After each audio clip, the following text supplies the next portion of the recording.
Professor Mearsheimer, welcome here, my dear friend. I'd like to start with the breaking news this morning, although this first item is about 48 hours old. Iran has withdrawn from negotiations. Israel is continuing to invade Lebanon. President Trump has cursed and revealed the curse, or leaked it out.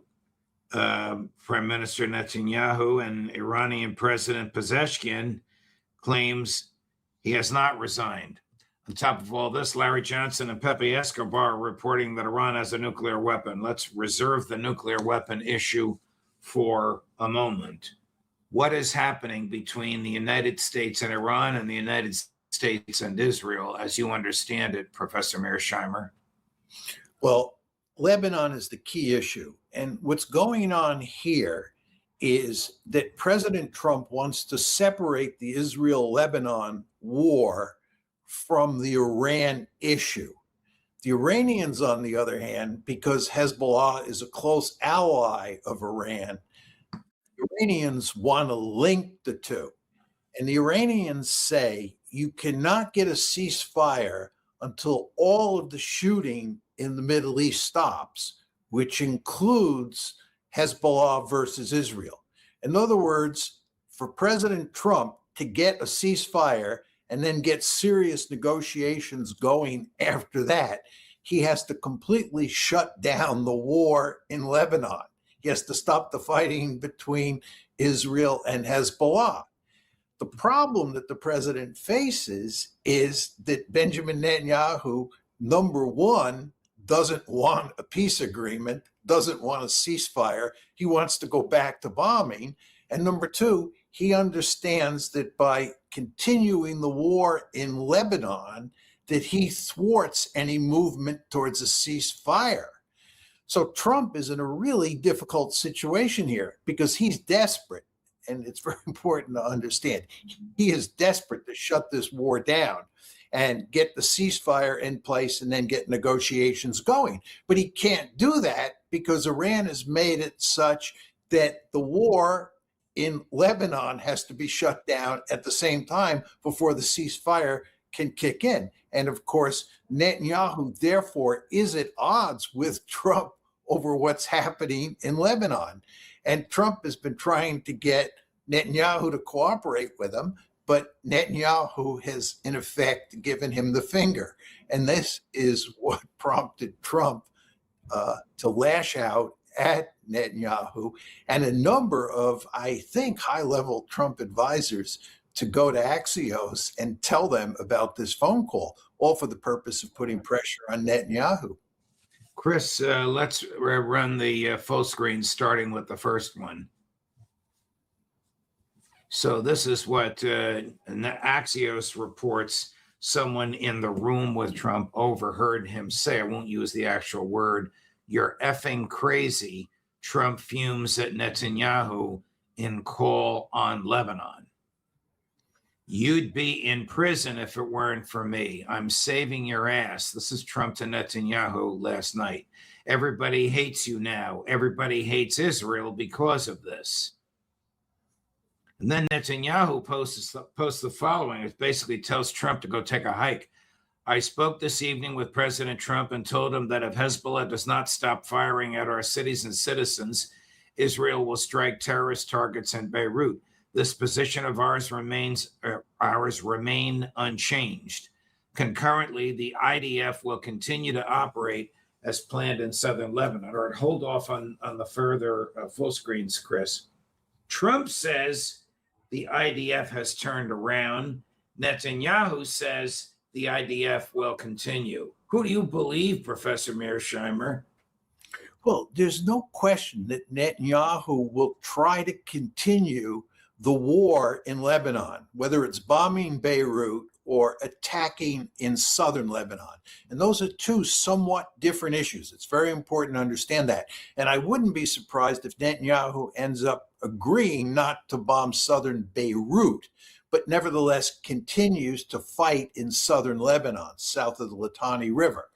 But the point is, Netanyahu does not want to concede to Trump's demand to stop the war altogether, to have a genuine ceasefire in Lebanon. Because as I said before, he sees this war in Lebanon as a way of undermining any movement toward a ceasefire, and certainly any movement toward a final deal between Iran and the United States. So he basically has an in-your-face attitude towards President Trump at this point in time. And you see that reflected in what you just put up on the screen. But here's the problem. The problem is that the international economy is heading toward the precipice, right? It's heading toward the edge of the cliff. And Trump is desperate to get some sort of settlement right away and get oil and gas and other products flowing through the Strait of Hormuz. But he can't do that until he shuts down the war in Lebanon, because that's the clever strategy that the Iranians are employing. So what you see is that Trump is upping the pressure on Netanyahu. And I believe that with the passage of time, that pressure on Netanyahu will just become greater and greater, because the consequences of not shutting down the war in Lebanon and getting some sort of ceasefire and opening up the straits could be disastrous for the international economy. Do you believe that these quotations from Trump and Netanyahu were said in earnest or just performative? Oh, I think that Trump would speak like that to Netanyahu. I mean, it's sort of typical Trump language. And I do believe that Trump is greatly frustrated by his dealings with the Israelis in general and Netanyahu in public. I mean, Netanyahu in particular. How could it be otherwise? So I think Trump actually said this. What I think is very interesting is if you read the Axios piece, it appears that there were three separate people who told the reporter what had transpired in this conversation.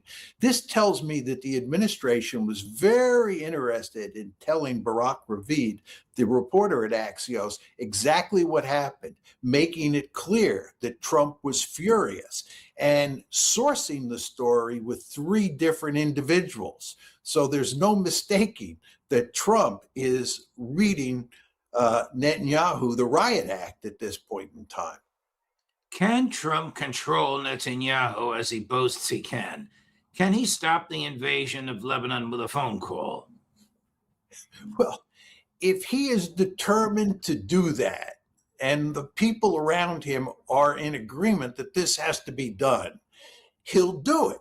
And I've long argued that the only thing that will get him to do that is the threat of the international economy going off the cliff. And the problem here is that as every day goes by, more and more people are saying that we have to shut this one down very soon. And if this goes on into August, it could have catastrophic consequences for the world economy. And Trump absolutely doesn't want that to happen for obvious reasons. I'm sure everybody viewing the show understands that. We cannot allow the international economy to go off a cliff. And that means that Trump has to put enormous pressure on Netanyahu. And he clearly has the levers. I mean, Israel is so dependent on us at this point in time that if Trump ever decided to play hardball with Israelis, he could quickly bring them to their knees. There's no question about that. It's just that up to now, no president has ever done that. Will Trump do it? I think the only circumstance under which he'll do it, as I've just said, is if the international economy is going to go off a cliff if he doesn't do it. You know what I'm going to ask you next, John. What about the lobby? Well, it'll be a case of the lobby be damned if the alternative is going off the cliff. That's the point. The lobby is immensely powerful. I'm the last person in the world to dispute that. And I think for the time being, the lobby will continue to exert great pressure on Trump not to cross Netanyahu. And I'm sure he got lots of phone calls after this story was leaked. But at some point, the lobby is going to lose its influence, and Trump is just going to have to lash out at Netanyahu and coerce him into stopping the war. But look, let's assume that that happens. Let's assume that we get a genuine ceasefire, The question you then have to ask yourself is whether you think the Israelis will stick to that ceasefire over time, or do you think that they'll do everything they can to sabotage it? And I would bet a lot of money that even if Trump can coerce them now, if he can play hardball with Israel and with the lobby and get a genuine ceasefire, I think the Israelis, working with the lobby, will go to great lengths to undermine that. Does the lobby have leverage on Trump other than financial? Does the lobby have dirt on Trump? I have no evidence of that. All I would say is that it certainly appears that that's the case. I don't think I've ever seen a president who is as subservient to Israel as Donald Trump is. It's really quite remarkable. I thought that Trump would, if anything, be more independent of the lobby than any of his predecessors, certainly Joe Biden. But I do not see any evidence of that. And it does make one think that they must have some dirt on him. And given what we now know about the Epstein files, and given what we know about President Trump's close relationship with Jeffrey Epstein, it certainly is possible that the Israelis have a lot of dirt on Trump and they're using that to blackmail him. But again, I don't know that for a fact. Will Turkey let Israel take as much of Lebanon as it wants? Well, the question is, what are the Turks going to do? If Well, they have an army many times the size of the IDF. Yeah, the Turks are not going to get involved in Lebanon. They're not going to fight a war against Israel in Lebanon. It's just not going to happen.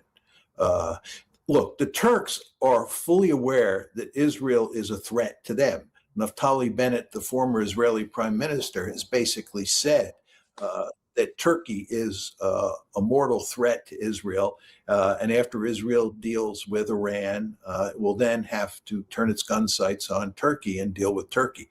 So the Turks are under no illusions that the Israelis are ultimately true adversaries.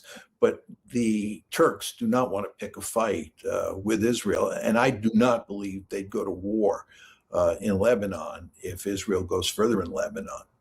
Doesn't Turkey supply about 90% of Israel's oil? That I don't know. I think the number is probably too high, but I'm not sure what the percentage is. All right. I mean, I'm just trying to probe your thoughts about whether there are economic levers as well as military ones that Turkey can pull. Can Israel continue to invade Lebanon, occupy Gaza, assume the West Bank, and attack Iran without the active military and intelligence support of the United States? You forgot that they're also in southern Syria, I did. not that far away from Damascus, on top of all of those other instances you described. Look, this military is overstretched. The chief of staff of the IDF has been complaining bitterly about how tired and run down the IDF is, and some respite is required here. That's point one. But with point two, regarding your question, there's just absolutely no doubt that Israel couldn't conduct this highly aggressive and ambitious foreign policy without the immense support that it gets from the United States of America. As we've talked about many times on the show, they could not have committed the genocide in Gaza without support from the United States. They couldn't be at war with Iran without the United States. I mean, reports have just come out that show that when the Iranians struck Israel with ballistic missiles, this is when the air war was going on between February 28th and April 8th. During that time, the United States was doing much more than Israel was doing to protect Israel. We used half of our THAAD missile interceptors for the purposes of defending Israel. We engaged many more incoming ballistic missiles from Iran than the Israelis did themselves with their Iron Dome program. So they under no circumstances could be waging all these wars without great assistance from the United States.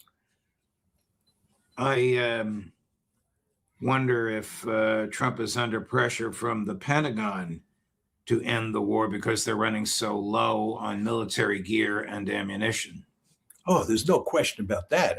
I think there's no way that President Trump can restart the bombing campaign, given how we have run down the inventory of weaponry and munitions in Iran plus Ukraine. We don't want to lose sight of the fact that we gave a huge amount of weaponry to Ukraine over the past 4+ years.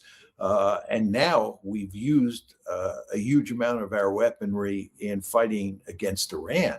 And this has caused us, as I've said before on the show, to pivot away from East Asia when we should be pivoting to East Asia.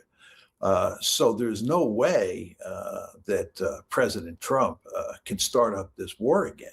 By the way, just on this point, the Japanese had bought, I think, 400 Tomahawk missiles from us, and we've now told the Japanese that we won't be able to deliver those 400 Tomahawk missiles to them anytime soon. It'll be in a few years' time. And why is that the case? Because by my count, we've used about 1/3 of the inventory of Tomahawk missiles in the Gulf War, in this war that started February 28th.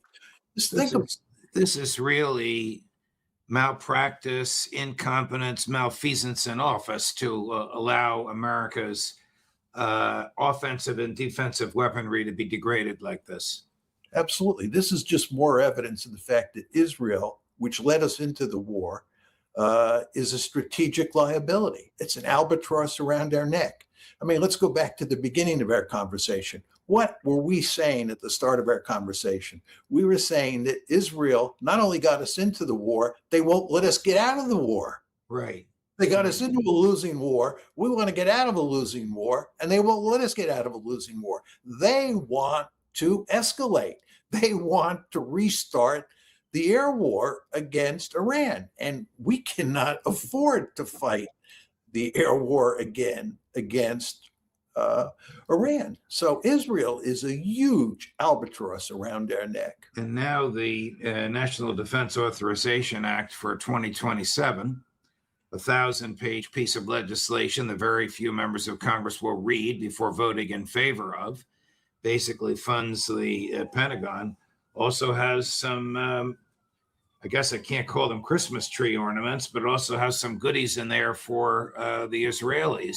An alliance between the IDF and the U.S. military for sharing research, intel, and military hardware. How could we possibly do that with another country? Moreover, a country with which we don't have a treaty of alliance. It's outrageous. There's no other word to describe this. Why more people in the national security establishment? Why more generals and admirals and former defense officials don't speak out against this behavior? Is, to me, stunning.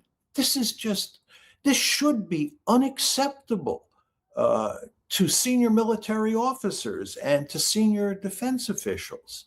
The idea that we are tying ourselves to Israel in this way just makes no strategic sense at all. But it's just more evidence of the power of the lobby. I mean, the fact is, on Capitol Hill, what you see is that the lobby basically controls what virtually every congressman and senator says or does when it comes to U.S.-Israeli relations.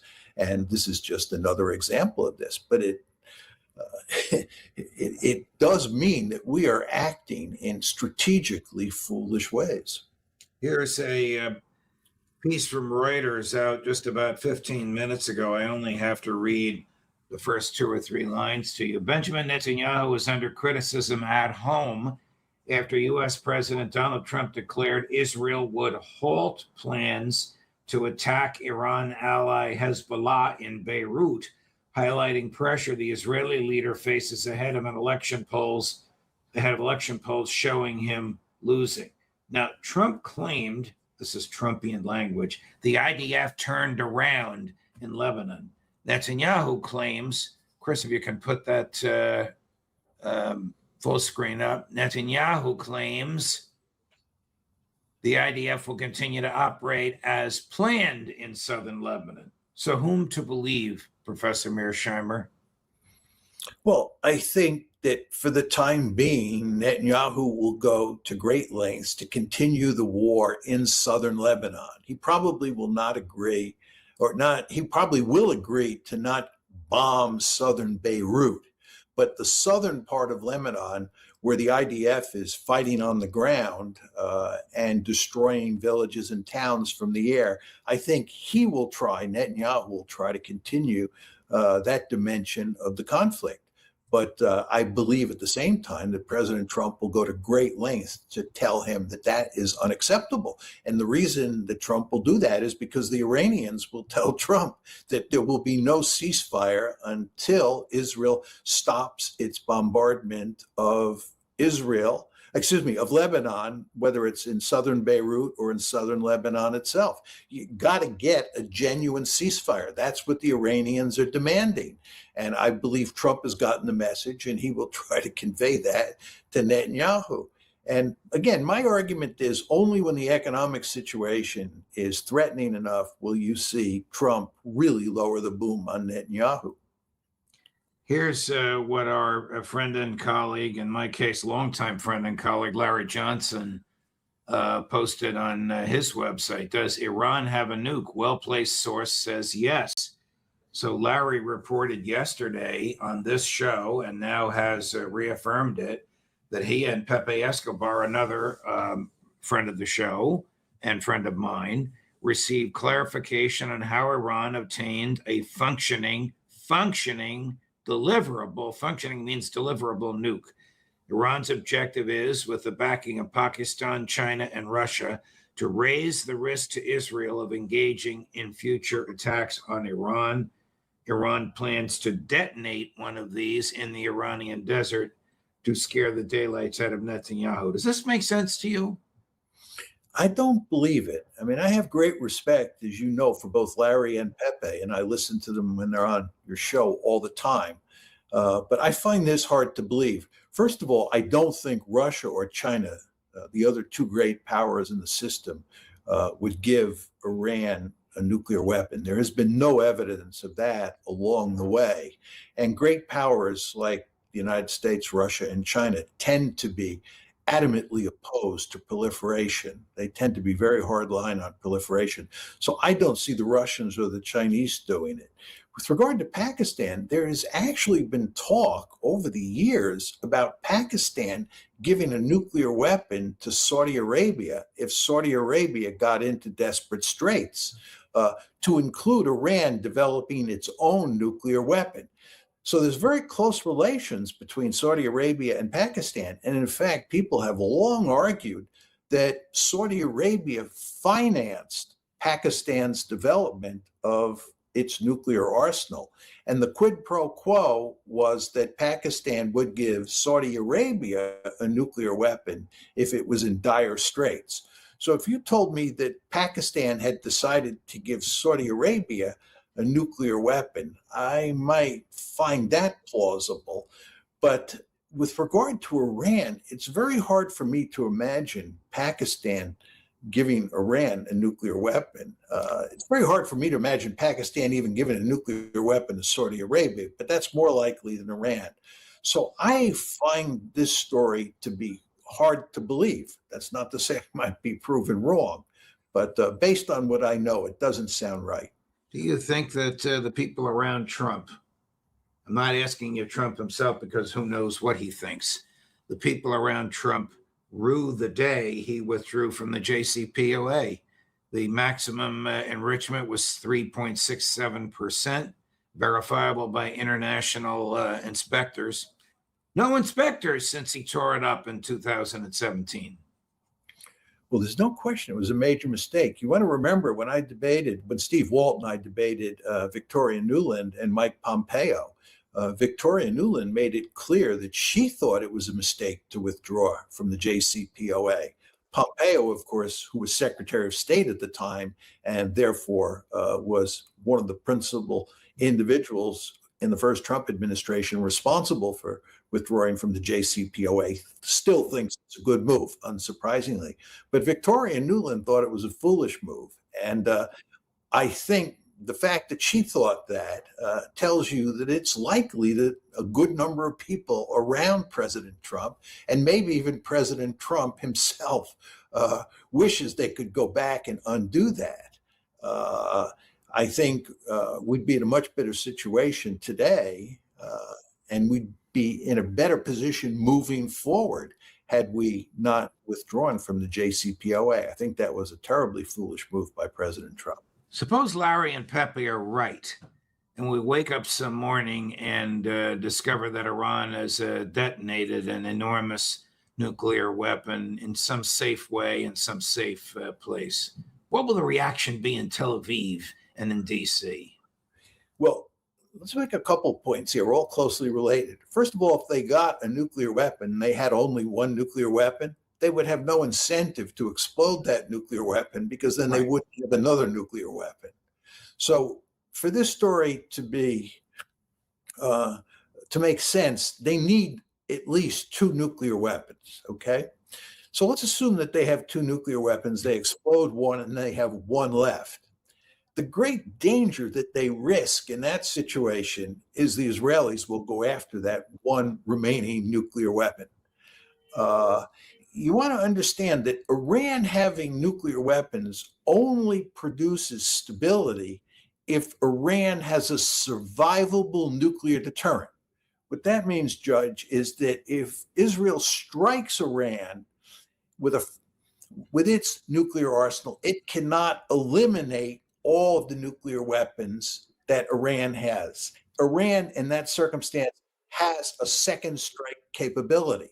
So all I would say to you is if they have only one remaining nuke after they test this one nuke or explode this one nuke, and the Israelis have any idea of where it is, the Israelis will go after it. And I believe the Israelis would use a nuclear weapon to take it out. So that would be an extremely dangerous situation. If Iran has nuclear weapons, we have to hope that it has a survivable deterrent. In other words, a nuclear first strike by the Israelis won't work, and Iran will be left with a retaliatory capability. That would produce some stability. So if Larry and Pepe are correct, we're getting into very dangerous waters. Professor Mearsheimer, thank you very much, my dear friend. Always great to chat with you. I didn't even get a chance to, because I have to run, to ask you about the latest in the special military operation in Ukraine, but that for next week. Safe travels. We'll look forward to seeing you, John. Thank you, Judge, and look forward to seeing you next week. Thank you. All the best. Coming up at 10 coming up when we can find him, Larry Johnson, but scheduled at 10 this morning, Colonel Bill Astori, at 2 this afternoon, Matthew Ho, at 3 this afternoon, Colonel Karen Kwiatkowski. What a day. Judge Napolitano for Judging Freedom.